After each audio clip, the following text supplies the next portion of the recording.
Okay, give me a thumbs up when you've recorded. Cool. Okay, so we're going to talk about the incline hyper. Before we sort of let Marie jump in, there's going to be two things that we're going to need to adjust. We've got the hip plate and we've got the foot plate, and they both change slightly different things.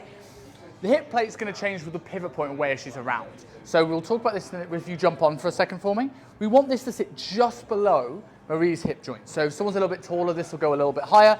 If someone's a little bit shorter, this will go a little bit lower. But you want to sit just down there. So as she comes down, she should not be restricted here. She should be able to fold around the pad. If she feels that she can't get far without her lower back moving, then we'll need to adjust this and bring this down.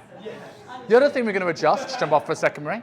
Just jump off for a second, is the foot plate. So the foot plate here, because this doesn't move in this gym, we often will see these where the angle will change, and that will change the challenge. With a lower angle, which means more gravity, which means it's going to be harder. The higher angle, there's less gravity being used, it's going to be easier.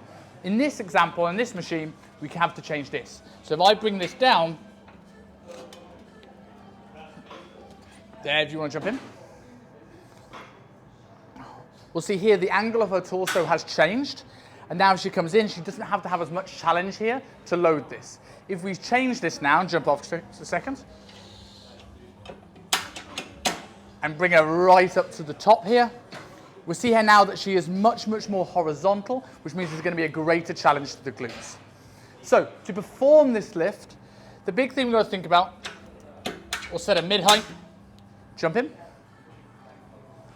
First thing we've got to think about is the way down. So for most of our clients, we're going to get the hands across the chest, rib cage down, so make sure that we locked this in and we're not moving through the spine. We want to make sure that she's, with her feet ever so slightly here, turned out through the feet, and as she comes down, she's going to fold through the hips until she finds that bit where she can't go anymore. We don't want to see any rounding through here. So if you want to pull those shoulder blades back down a little bit for me and extend, there you go. So that's on her way down. She'll find that point where she pivots here. Now to come up, a lot of times we see clients that try and swing themselves up and try and throw their back in.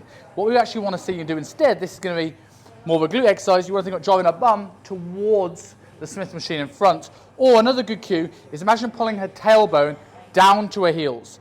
So there should be, all movement should come through here. I shouldn't feel anything on her back. She'll go until her abs will stop her, where she's tight through here, and then she'll come back in and fold through here again.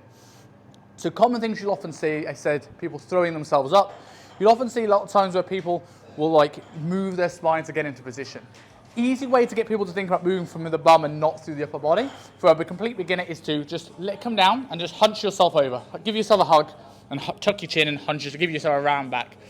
This now elongates lower back and takes us out of the equation, and now they can only think about driving the hips into the pad. This is a good way to teach the movement and teach this is the only thing that works.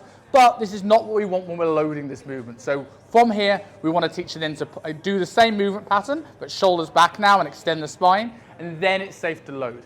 Loading options on here. We can hold a plate across the chest or a couple of plates across the chest, but as we kind of get progressed, that might be a little bit more tricky, and we're going to go maybe load with a barbell and hold from there.